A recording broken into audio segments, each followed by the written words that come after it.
headlines. North Korea says it's sending a cheering squad to the upcoming Asian Games to be held in South Korea. And its leader Kim Jong-un visits a frontline military detachment and sends a strong warning against enemies on the same day. July is going to be a month politically packed for Korea, with confirmation hearings for the new cabinet starting today and with by-elections at the end of this month. The president's invited leaders of rival parties to her office this week. And Israeli Prime Minister Benjamin Netanyahu speaks with the father of the Palestinian teenager who was murdered in Jerusalem last week and promises a firm response. Happy Monday, everyone. Welcome to the show. I am Kang Tae-ri in Seoul.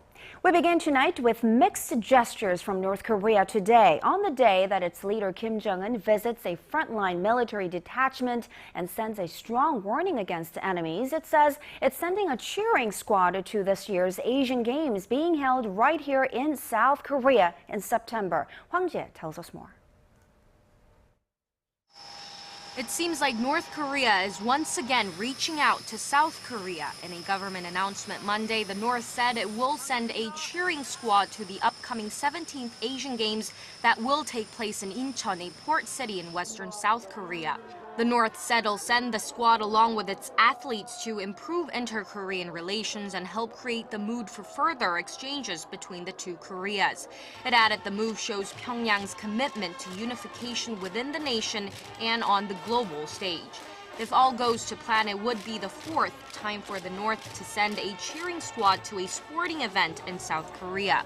The last time the squad visited was 9 years ago during the 2005 Asian Athletics Championships, also held in Incheon. Officials at Seoul's Unification Ministry say there's no reason to turn down Pyongyang's latest move as the Incheon Asian Games proceed according to international practices. Aside from the cheering squad, the North's announcement also said the two Koreas should put an end to reckless confrontation and open a new chapter of reconciliation. In May, the North said it would send 150 athletes to the Asian Games, which run from September 19th to October 4th. Pundits expect North Korea's participation to raise global awareness of the Games and help to improve inter-Korean relations. Hwang Ji-hye, ARIRANG News. A U.S. expert says Pyongyang could significantly boost its nuclear capacity if it completed work on a light-water nuclear reactor currently under construction. U.S. nuclear scientist Charles Ferguson, the president of the Federation of American Scientists, says Pyongyang will be able to produce 30 to 40 kilograms of plutonium each year when the light-water reactor at its Yongbyon nuclear complex goes into operation. That's enough to make 5 to 6 nuclear bombs a year.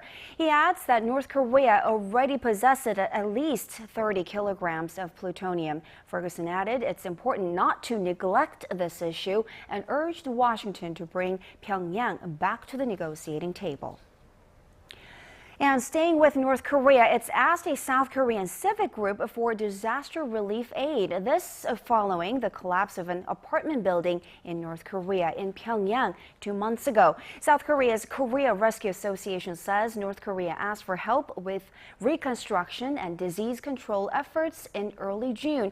That's about a month after a 23-story apartment building collapsed in Pyongyang, taking down with it hundreds of lives. The group said it's ready to provide the necessary assistance and is awaiting government approval. Seoul's Unification Ministry says the matter is under review and that a decision will be reached within a week.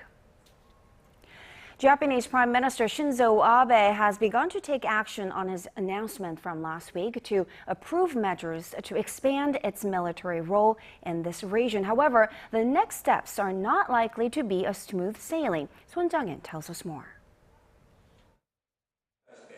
Japanese Prime Minister Shinzo Abe has started to take follow-up steps after his decision to reinterpret the country's pacifist constitution to legally permit Japan to engage in collective self-defense. Speaking to reporters Sunday, Abe said he plans to create a new ministerial post which will be in charge of national security legislation to broaden the scope of the self-defense forces' activities.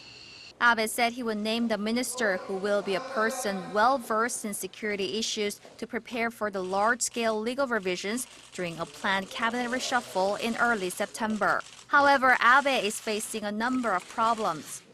First, his cabinet's approval rating slipped below 48% after his decision last week. In polls conducted by Japan's media outlets, Abe's own approval rating stood at 47.8% in early July, down from 57% in June. It's the first time his rating has slipped below 50% since December. In addition, a lawsuit over the cabinet's decision is expected to be filed by a mayor in Mie Prefecture. Matsusaka Mayor Mitsushige Yamanaka says the move is unconstitutional. He has vowed to call on lawmakers, the heads of other municipalities, and the general public to join his initiative to promote pacifism. Son Jung-in, ARIRANG News. Beijing looks pretty determined to continue pressing Japan to stop denying its past wrongdoing. On this Monday, China marks the 27th anniversary of the start of its second war of resistance against Japan, with its largest commemorative event ever. And as our Shin Se-min reports, Chinese President Xi Jinping himself was there to address the public. Chinese President Xi Jinping commemorated the start of the 8-year war of resistance against Japan at an anniversary event that was larger than ever this year to highlight Japan's wartime atrocities. Although the Chinese head of state avoided mentioning Japan or Abe by name, he said there are still a small number of people who ignore the iron facts of history. The Chinese people who made great sacrifices will steadfastly guard history which is written with our lives and blood. We firmly take the path of peaceful development, and we hope all the nations in the world would also walk the path of peaceful development. The Chinese government marks the event every year, but on this day, 77 years later, the commemoration ceremony was more extensive than ever. The event was carried live on China's state television CCTV, Xinhua Online, and many other media outlets in the nation. This year's event is significant not only for its scale, but also for the live broadcast and the presence of the president, underscoring its importance. The anniversary comes amid escalating regional tensions and a territorial dispute between the two countries. On July 7, 1937, the armies of China and Japan engaged in a battle that now marks the beginning of the Second Sino-Japanese War. That battle is known as the Marco Polo Bridge incident. Chinese defenders were attacked, civilians were slaughtered by gunfire, bombs, and biological weapons, forced laborers died, and women were raped. The large-scale anniversary event comes as China has already started releasing from its state archives written confessions by Japanese war criminals every day for a total of 45 days. One such confession says the Imperial Japanese Army kidnapped 20 women from Korea and China and forced them into prostitution for its troops. Although Beijing has long accused Japan of denying its wartime atrocities, experts say that expanding the scale of this year's anniversary event is a move directed at the Japanese government as a way to force it to face its history. Shin Se-min, ARIRANG News. And in a more recent development regarding the story, Japanese Chief Cabinet Secretary Yoshihide Suga has responded to President Xi Jinping's criticism, saying Beijing does nothing to promote peace and cooperation in Northeast Asia. Speaking at a press conference this Wednesday, Mr. Suga added that a national leader should focus on improving future-oriented relations to work toward common goals, and said that Tokyo would be keeping tabs on China's own approach to historical matters. And in other stories, President Park Geunhye has invited the floor leaders of the two rival parties here in Korea to meet with her at the presidential office, that is, this week. It's seen as an attempt to build support for her party ahead of a crucial by-election at the end of this month. Ji Myung-gil reports. With crucial by-elections coming up at the end of the month, President Park Geunhye is seeking to rally support around the ruling party by breaking a deadlock at the National Assembly. She has scheduled a meeting with the floor leaders of Korea's two main rival political parties and chief policymakers on Thursday, where she will urge them to pass a series of pending bills and settle unresolved issues. The meeting will be the first of its kind since President Park took office in February last year. She is expected to call for bipartisan cooperation in the passage of urgent bills, such as a government reorganization proposal, as well as a special bill aimed at determining the truth behind the deadly Seoul ferry disaster in April, and supporting the victims' families. The government reorganization bill contains a proposal by President Park to abolish the Korea Coast Guard, which is under fire for its poor response to the ferry sinking that resulted in the deaths of more than 300 people. President Park also plans to push for the passage of bills aimed at increasing social welfare and removing excessive business regulations. This week, the rival parties are set to clash at the National Assembly as confirmation hearings for 8 cabinet nominees get underway Monday. With the by-election fast approaching on July 30th, the verification process is expected to be a tough one. Lawmakers from the ruling Saenuri Party are under pressure to ensure all 8 nominees are confirmed to complete President Park's cabinet reshuffle and rally voter support. The ruling party is also hoping to ward off another appointment debacle, which could hurt the party's chances in the upcoming election. Opposition lawmakers from the New Politics Alliance for Democracy will attempt to pressure at least 2 nominees to withdraw as part of efforts to highlight the problems with President Park's personnel appointments. Kim Jong-un, ARIRANG News. If anyone is to blame for President Park Geunhye's recent cabinet appointee failures, her chief of staff says it's him. Standing before the Parliamentary Steering Committee on Monday, Kim Jong-un, who chaired the presidential office's personnel committee, said the burden of both successful and failed appointments lies with him. As for the most recent prime minister nominee, Moon Chang-guk's controversial remarks on Korean history, which ultimately led him to resign, the chief of staff admitted it's difficult to check on every comment a nominee is made in private gatherings or during lectures. President Park Geunhye's 2 prime minister nominees withdrew in recent weeks amid controversies over post-retirement earnings and historical perspectives. For the latest in news that impacts Korea and the world, join Kang Chae-ri for a lively half hour that covers politics, business, international news, and much more. Live at 8 every weeknight on ARIRANG TV. Human Rights Council headquarters in Geneva on Thursday, finding ways to persuade. It looks like financial institutions in South Korea and China have started taking necessary steps to create a direct yuan trading market. This is, of course, one of the major agreements reached between the presidents of these 2 countries last week. Now, this establishment of this market comes amid an exponential increase in the use of the yuan in global trading and payment. Our Na Hyun-kyung tells us more. One of Korea's biggest financial firms, Uri Bank, is expected to be in charge of promoting sales and marketing for the Korean branch of China's Bank of Communications.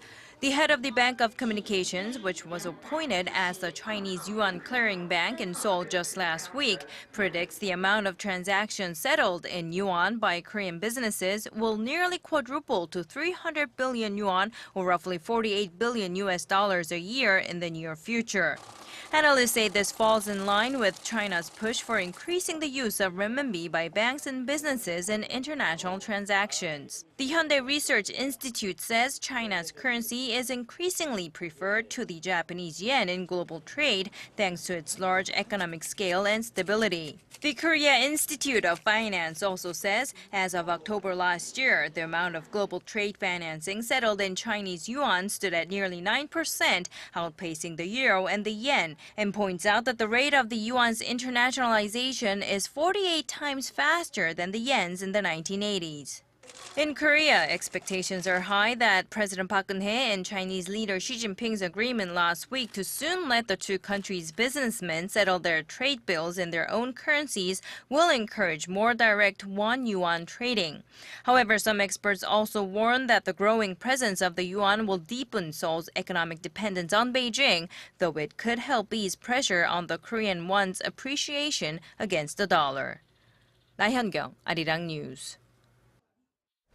Korea and Turkey have agreed in principle to expand their existing free trade agreement to include the service and investment sectors. After 7 rounds of negotiations, Korea's trade ministry announced Monday that the two sides have agreed to open up their service markets based on the WTO's general guidelines. Korea's chief trade negotiator says Seoul's trade with Turkey has jumped over 30% since the deal took effect in May last year. The two countries will seek to initial the agreed terms by the end of this year before it's officially signed within the first half of next year. Koreans are shying away from the more traditional forms of saving money, looking for higher yields in this low interest rate environment, and of course due to stronger taxation on profits coming from financial transactions. More than $40 billion worth of money were cashed out from big balance bank accounts over the course of 1.5 years, ending in December last year. As for where all that money went, Uri Finance Research Institute told ARIRANG News that more people were sitting on cash and or investing in relatively safe short-term financial products such as cash management account and money market fund.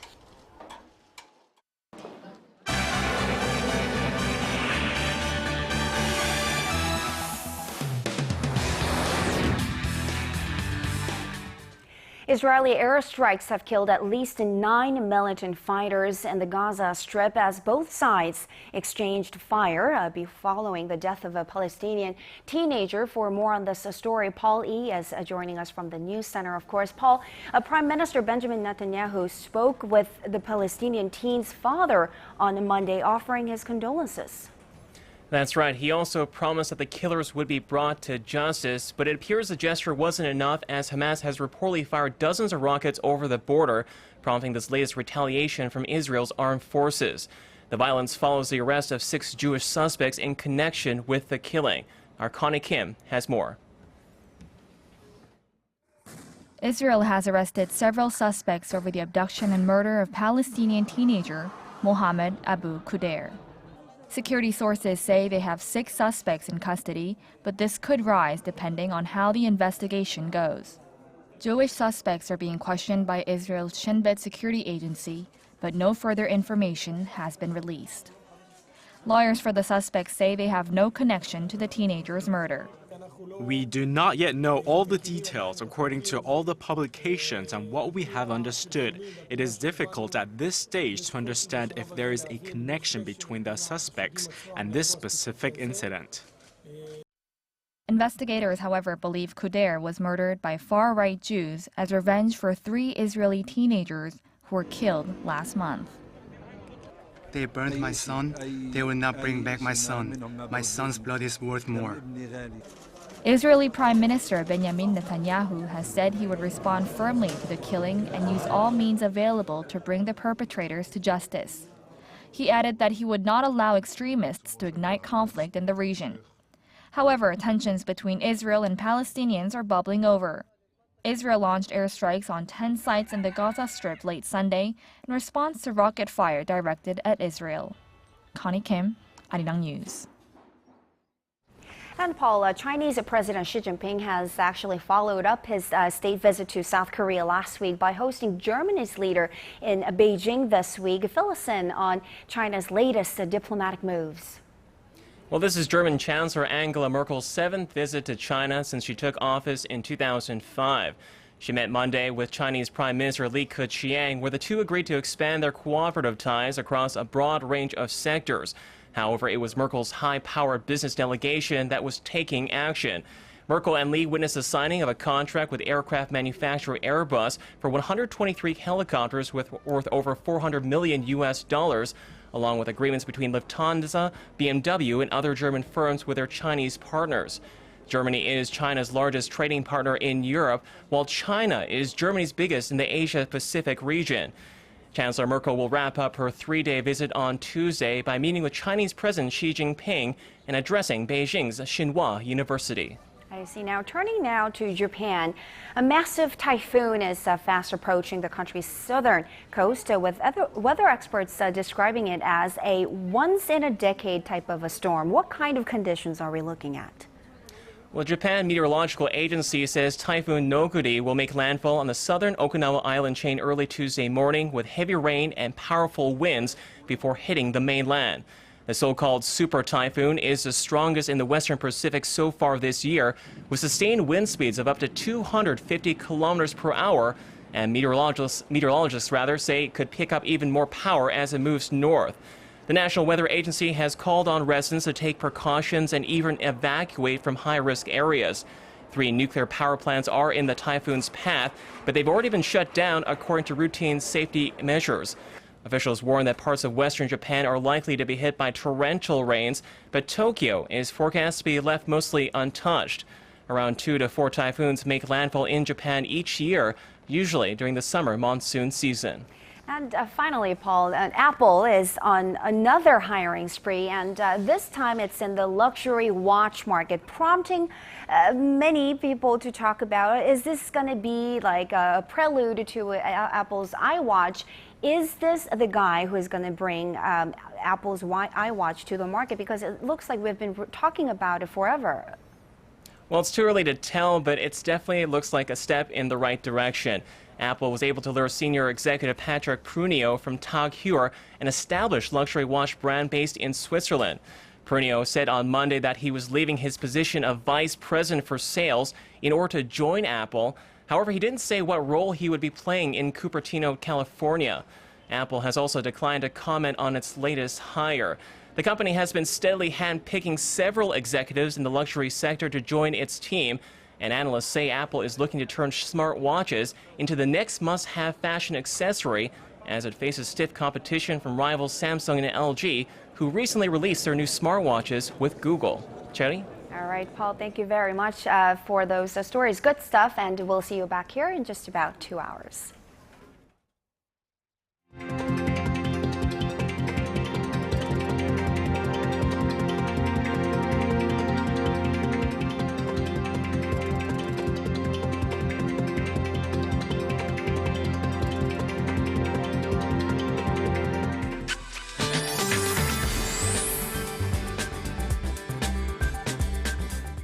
And it's time now to get a check on the weather with our Kim Bo-kyung at the Weather Center. Bo-kyung, we talked about this with Paul earlier, but Typhoon Noguri is making its way to this region. Should we be concerned? Well, there is some cause for concern, yes, and the typhoon is accompanied by strong winds blowing at a rate of over 50 meters per second, and at this pace, it is set to hit Okinawa, Japan tomorrow and land in water south of Jeju by Wednesday. Typhoon Noguri should bring with it some heavy rainfall to Jeju and the southern regions, and it looks like we'll get another 2 to 4 more of these typhoons this summer, which is approximately twice the number compared to the previous years. Well, today it was a grilling hot summer day here in Seoul, and the discomfort index rose to the point that 5 out of 10 people felt frustrated by the weather. As for tomorrow, we have some light precipitation of about 5 millimeters forecast for the central regions, but that won't be enough to cool down the temperatures, so brace yourselves for another hot day. On to Tuesday's readings. Seoul hits 31 while cities down south reach the high 20s. As for other places, well, Jeju makes it to 28, Dokdo and Mount Kumgang to 26. That'll do it for me for now, and let's take a look at the international weather.